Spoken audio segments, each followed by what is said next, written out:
Arriving at your destination. If you checked a bag, follow the signs for baggage claim. To claim is to say, this is mine, I claim it.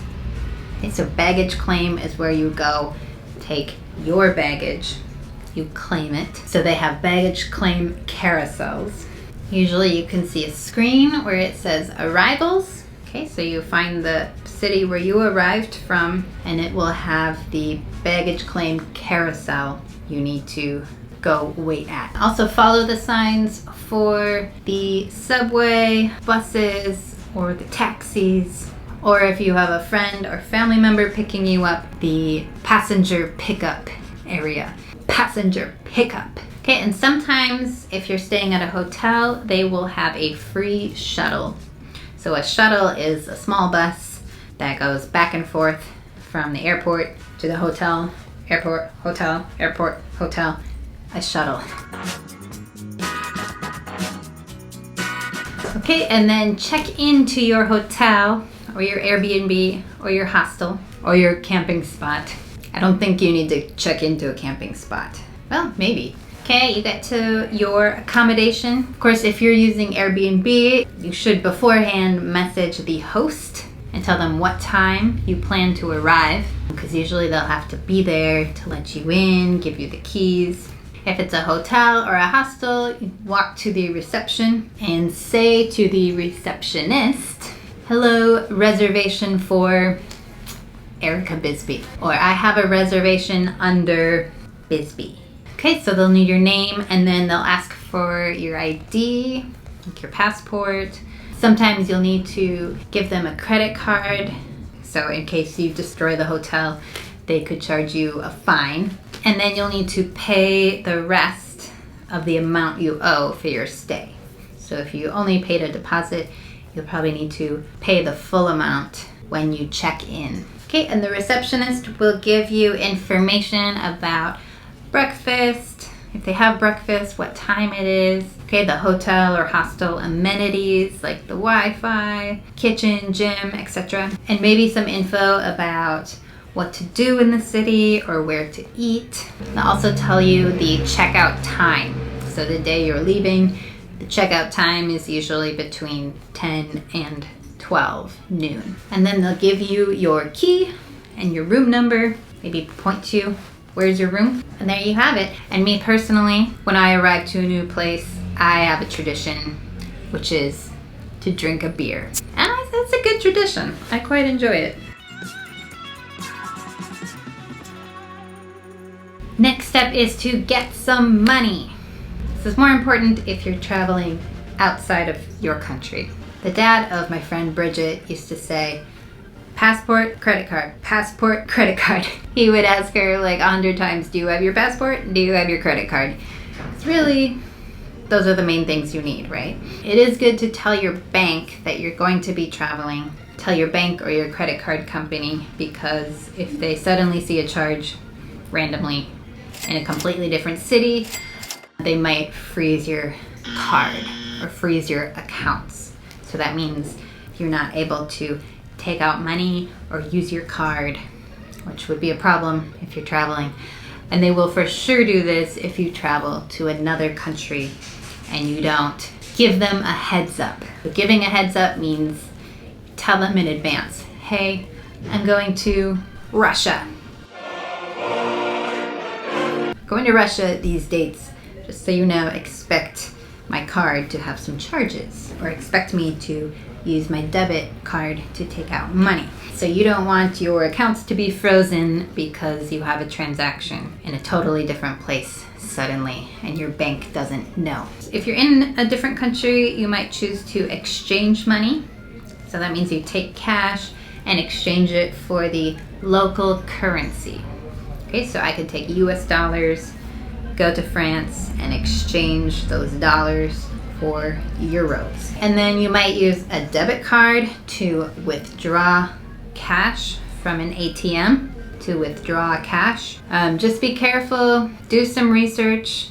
Many ATMs have high fees, but there are usually certain banks or certain ATMs with lower fees. Or you can just use your credit card or your debit card Another idiom for you, to travel on a shoestring. This is a shoestring. So to travel on a shoestring means you are traveling cheaply, on a budget. You don't have a lot of money to spend. You're traveling on a shoestring.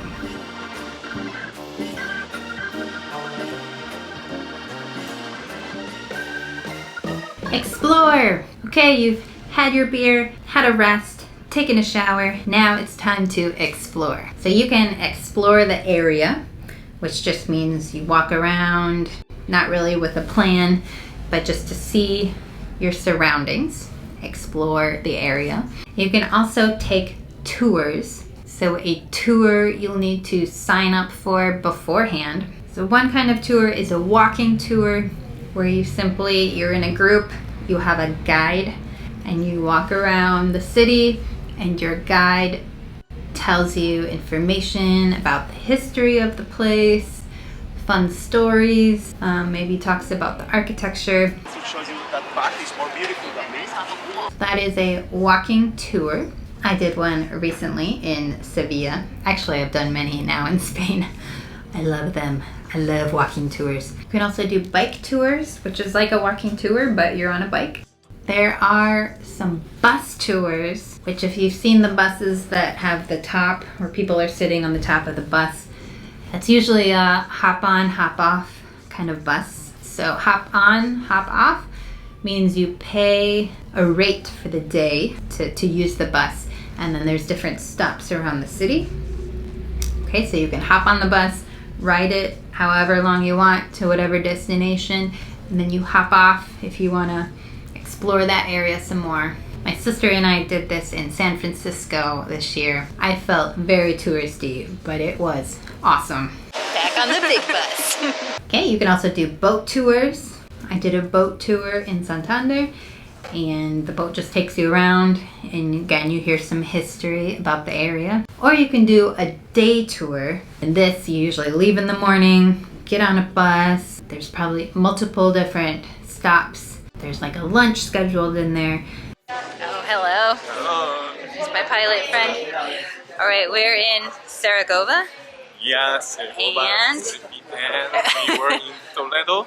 We were in Toledo. We're walking up in the streets, and we'll eventually get to the castle. Yeah, castle. The princess castle. Yeah, to find the princess. Yeah. Okay, so make sure you sign up beforehand for a tour and then arrive 5 or 10 minutes early so they make sure everyone's there, gathered together, ready to go.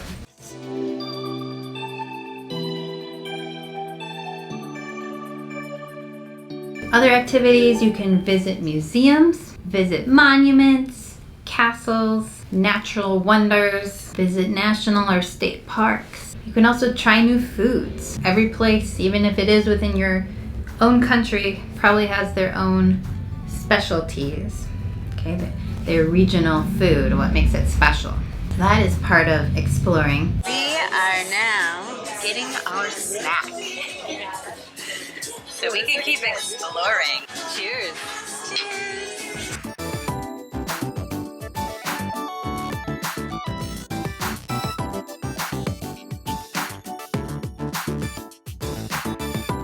Things to bring back other than your memories. Of course, the most important is the memories you make when you're traveling. But usually people, they'll bring a camera or use the camera on their phone to take pictures and videos. Some people like to buy souvenirs. A souvenir is an item you buy to remind you of your trip. Probably if you're in a touristy area, you'll see souvenir shops where they have lots of little things or clothing, the name of the destination on it. You can buy gifts for your friends or family. People also like to send postcards. So these are the little cards you see with nice pictures. You can write a little something. But of course, like I said, the most important is your memories. That's why you're gonna do all those cool things.